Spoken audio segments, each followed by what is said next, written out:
In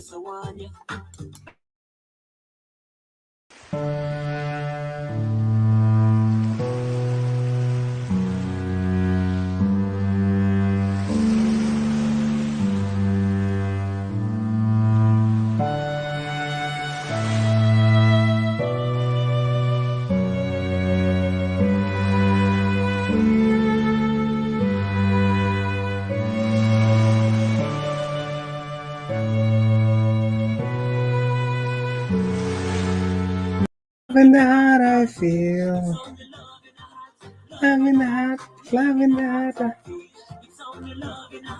love in the heart, love in the heart I feel.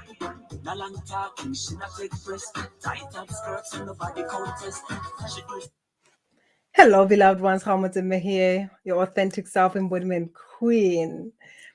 The week has not begun until we have spoken about intention, which is one of the most powerful tool out there. And today I just say the power of intention. But as we're talking about the power of intention, my question to you, if you accept, I would like to invite you to look into your intention around the support that you have. Do you feel supported? And I'm bringing this up because it's one of the things that are coming through with the people that I come across. There is that feeling not supported, like in that energy system that is like coming through a lot.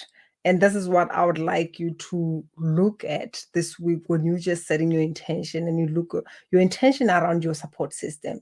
Do you feel like you have people who really pay attention when you come through, listen to you, or it's the kind of people who, when you come, it's kind of like, oh, that is not going to happen? Because as you talk about intention, as I said, it's one of the powerful tools. Intention, when you set an intention, you are inviting the powerful forces, the natural powers to say, hey, this is what I want to experience. And no matter what is happening, I don't want to go below this. You are setting a foundation for something, and you are co-creating with source. You are inviting the power behind you. As you know, your ancestors are behind you. You've got guides, ancestors, angels, and all those beings that you have agreed with at a soul level to say, you're gonna support me. And mind you, we're talking about support. When you set an intention and you are inviting them to say, this is what I want to experience, and I would like you to co-create this with me. As I gave an example to say, there was the time when I was going through this challenge of divorce. As we know, that divorce can be really messy, and I was afraid, as anyone can be. Who is not afraid of divorce? There is a lot of people who get to stay in destructive situations because they're afraid, first thing, of being judged. They don't even know how it's going to be like. There is just a lot at stake when that is happening. And even before that, I actually knew, okay, before the whole divorce thing started, I asked to say, you know what, if at all, whatever contract that we had, if at all our reason for being together is fulfilled, I would like to know, source, God, universe. I asked. And when things started rolling the way they were rolling, I did not question them. I just get to know that, oh, this is what it is. Like I said, I get to even receive my divorce papers energetically before I could receive them in the physical. Maybe 2-3 weeks after I have seen that I was served with divorce papers, that's when I received them in the physical, because I was already co-creating with the higher powers. I was already open for wherever my next path is. And setting an intention is just setting that tone for me when I was going through the divorce, because I know a lot of people who get on the other side and are totally broken and all that. And besides divorce, I went through my own challenges where I was more led by fear, and I know what happened on the other side. So for me, it was like, I want to try another way of being. I want to try another way of going through something. And for that, I invited love. My intention was like, we've got so many lovely memories with my ex-husband, But by then I was like, I want to embrace this. I don't want to hide them. I don't want to suppress them. I don't want to repress them. I don't want to deny my heart to feel into the most beautiful experiences that we had. I want to just sink in them and milk every single thing. And even when we're going through that messy situation, my anchor was love. Whether I sat and meditated, I was always driven to love. Even I still remember there was a point where I was looking at our differences, and my question was like, why would someone think like this? You know, and I still remember when I sat down in a meditation, the question was, why wouldn't someone think like that? Because especially if we are evolving, we have this mindset that okay, I'm connected to source, or I'm praying and meditating, whatever I'm doing, so this is the only path and is the best path, so we get to judge another way of being, like however people are showing up and all that. We don't get to understand that at a soul level we have chosen to learn something, and whatever that we have chosen is different. This is why at times even a beautiful marriage can happen that things don't work out right, and it doesn't mean that that one is wrong, that one is right. It just means that you are here to learn different things. I want you to sit with that. Whenever you find yourself judging someone because you feel like your way is your only way and is the best way, just understand that it might be the best way for you because that's what you chose to come and experience. It might not be the best way for the other. So when I was going through that and I got to this space where I my things were just getting expansive. I get to understand much better because I was kind of like observing what is happening.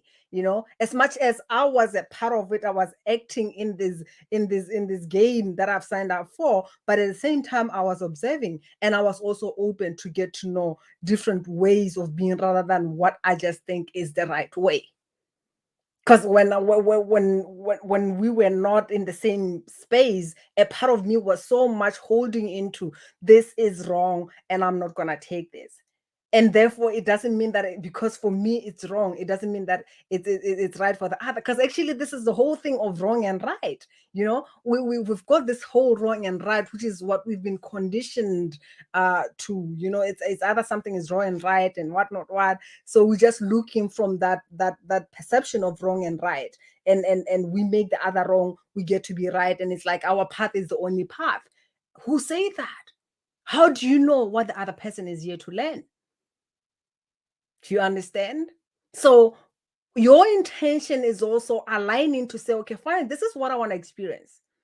And at times you set an intention. It doesn't mean that things are just going to be that smooth. It means you're going to understand what is blocking you from experiencing that feeling. If your intention is to expand more and feel more joy, you might feel some things that are contracting, which is a way that you are shown that this is what is on your way to feeling that expansive joy, that bliss that that you desire. Which for me, I was shown the ways that I am holding and denying myself that feeling of love. And I get to realize that, wow, love is always present. One thing that we are fearful of, we are fearful of love because we feel like if I cannot be with this person, I cannot open my heart to them. I cannot love them because I cannot be with them. So we get to suppress the love that we have, and that's the pain that we feel. But because I set an intention to say, no matter what, I want to feel how it is to anchor in love and to release someone in love. Because if you love someone, we know that love is that expansive. Love sets the other free. So I got to learn a lot because I had an intention that was anchoring me. That was the foundation that was totally grounding me. No matter what was happening, it was like things will happen and I go there and something was pulling me back to say, you said you want to experience how to go through this process, this powerful initiation. Because one of the things that as some people get to contract and get to judge the whole divorce, but I'm here to say I feel it's one of the powerful experiences that if we are open to it, we get to celebrate it. It's not like we advise people to go for it, but it's just like a birthday. It's just like a marriage that is celebrated. I feel divorce is one of the powerful initiation ever. If people get to learn how to go through it without feeling shame, without hiding and all that, and also needing the holding on or asking for the support that they need for them to go through that powerful process. Because if you go through it with love, you get on the other side more powerful, get more on the other side, understanding what love really is, understanding that we are here to learn different things, and understanding that love is always present. And it doesn't mean that you get to love someone just because they're here. And loving someone again at the same time, it doesn't mean that you have to take that shit. That's how powerful love is. Because even when we talk about boundaries, I believe you cannot set boundaries from fear. You can set powerful boundaries when you are in love. So with that said, what is your intention around support? Do you have the support that you need around you? And if you feel like I don't feel supported, what do you intend to do about it? And I would like you to share where you're watching this from, hash replay, if it's replay, what's your take about what I shared? About this powerful conscious tool that is out there for us all. Because whether you're going to have a conversation with someone, your intention behind whatever that you're saying is what matters. As I always talk about service, to say, even when you talk about service, sometimes some people need to be hugged. Sometimes some people need a little bit of a kick for them to wake up and realize that, oh, I'm holding myself back, or I'm more holding into excuses, But your intention behind your action, behind your words, is what matters more than what you say.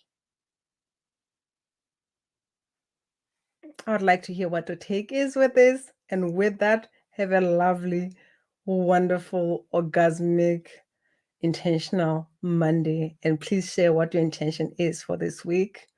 I'd like to hear those intentions, because it's one of the tools that when you anchor in it, it will change your life. It will change your life. Trust me. If you go have a conversation with your boss and you are not like, I'm going to tell my boss how, bad it is or she is or whatever, you're just gonna go with an intention that I would like our relationship to be different at the end of this conversation. I want to experience this at the end of this conversation. When you go there with that intention, even how you feel about it, when you go with that intention to say, I want things to be different, I want us to start relating to each other differently. This is the message that I want them to get. This is how I want both of us to feel at the end of this conversation. There is power in that. There is magic in that. Instead of pointing a finger and feeling like, oh, they're just going to know my truth, without an intention behind it. There's like, what is in there for me and for the other person? Is it for both, or is it for our highest good? Or is you just coming with those selfish mental ideas? Because the mind at times is just coming from experiences, which is like the fear of something going bad, the fear of being hurt because you've been hurt before, the fear that you are not worthy, all those doubts that you might be holding on. But when you go into the heart and you set that intention, as I say, the only purpose of the heart is to love. So it doesn't know any other way. That's why most people believe that the heart is weak. It's not weak. The heart is one of the most powerful thing. But what is weak is our experience. Because when we tap into our experience and we are holding more into fear, we think it's the heart, but the heart is one of the powerful thing. It knows only how to love, and love is love is powerful. Like I said, it's not bound by time and space, and it's the only thing that is real, truly. So I'll leave you with that, and have a lovely, lovely, amazing evening, morning, day, wherever you are. Bye-bye.